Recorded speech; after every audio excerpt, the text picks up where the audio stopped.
बिहार की राजनीति में मचा है बड़ा धमाका, जहां एक तरफ ईमानदार पुलिस अधिकारी की कड़क आवाज और दूसरी तरफ भोजपुरी सिनेमा का चमकता सितारा।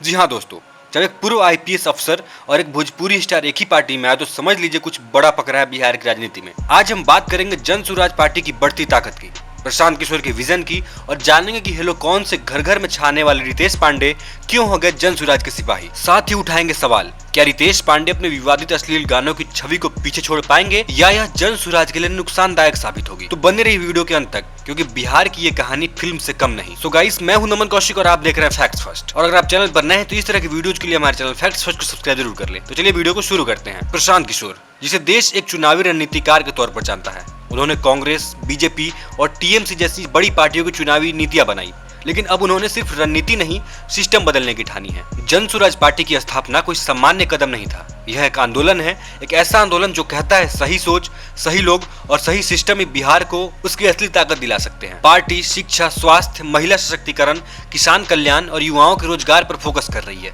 प्रशांत किशोर की जन सुराज यात्रा ने गांव-गांव जाकर जनता की समस्याएं सुनी और एक लोकतांत्रिक रोड मैप बनवाया। जेपी सिंह, पूर्व अतिरिक्त पुलिस महानिदेशक, एक ऐसा नाम जिसे ईमानदारी और सख्त प्रशासन के लिए जाना जाता है। 25 सालों तक देश की सेवा करने के बाद उन्होंने वीआरएस लिया और अब वो तैयार हैं जन सेवा के दूसरे अध्याय। उन्होंने बताया कि प्रशांत किशोर का विजन उन्हें बेहद प्रभावित करता है।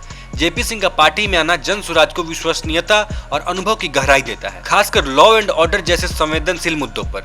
इससे पार्टी के अंदर एक प्रशासनिक मजबूती आती है जो चुनावों में खास भूमिका निभा सकती है। वहीं रितेश पांडे, हेलो कौन से लाखों लोगों की जुबान पर छा जाने वाले रितेश पांडे ने अचानक राजनीति में कूदने का फैसला क्यों लिया। रितेश का कहना है अब वक्त सिर्फ मनोरंजन का नहीं, समाज को दिशा देने का है। वे युवा हैं, लोकप्रिय हैं और जनता से सीधे कनेक्ट रखते हैं। उनका जन सुराज से जुड़ना पार्टी के लिए युवाओं और ग्रामीण वर्ग में एक बड़ा वोट बेस तैयार करता है। लेकिन एक सवाल भी उठता है, क्या उनकी पुरानी छवि पार्टी की नई सोच के साथ मेल खाती है। रितेश पांडे का नाम आते ही लोगों को उनके कई हिट गाने याद आते हैं, लेकिन उनमें से कई गाने विवादों में भी घिरे हैं।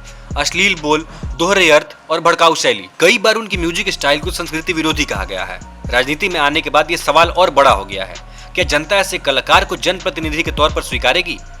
कुछ लोग कहते हैं वो बदल चुके हैं, दूसरे कहते हैं जिसने गानों में मर्यादा नहीं रखी वो समाज का क्या भला करेगा। रितेश ने खुद कहा है कि उन्होंने अपनी लोकप्रियता को अब समाज की सेवा में लगाने का फैसला किया है। अब देखना है कि उनकी ये नई छवि कितनी स्वीकार की जाती है। जन सुराज अब 2025 के विधानसभा चुनाव की तैयारी में पूरी ताकत से जुटी है। 243 सीटों पर चुनाव लड़ने का ऐलान हो चुका है। प्रत्याशी चयन में योग्यता, साफ छवि और समाज से जुड़ाव को प्राथमिकता दी जा रही है। रितेश पांडे और जेपी सिंह जैसे अलग अलग पृष्ठभूमि के लोग पार्टी में आकर एक विविधता और एकता की मिसाल पेश करते हैं। अगर यह प्रयोग सफल होता है तो बिहार की राजनीति में एक ऐतिहासिक बदलाव होगा। तो दोस्तों, सवाल ये है, क्या रितेश पांडे अपनी पुरानी छवि को पीछे छोड़ पाएंगे। क्या जन सुराज जनता की उम्मीदों पर खड़ा उतरेगा। एक तरफ जनता बदलाव चाहती है, दूसरी तरफ पुराने अनुभव और नई ऊर्जा का मेल हो रहा है। क्या यह पार्टी सिर्फ फैंस की भीड़ है या असल में जनता का सुराज लाने वाली ताकत। आप क्या मानते हैं, हमें नीचे कमेंट में जरूर बताइएगा। अगर आपको वीडियो अच्छा लगा तो लाइक करिए, शेयर करिए और चैनल को सब्सक्राइब जरूर करिए। और कमेंट में बताएं, क्या रितेश पांडे बिहार की राजनीति में छा पाएंगे या उनकी फिल्मी छवि ही भारी पड़ जाएगी। मिलते हैं अब अगले वीडियो में एक नई कहानी के साथ। तब तक जय हिंद, जय बिहार।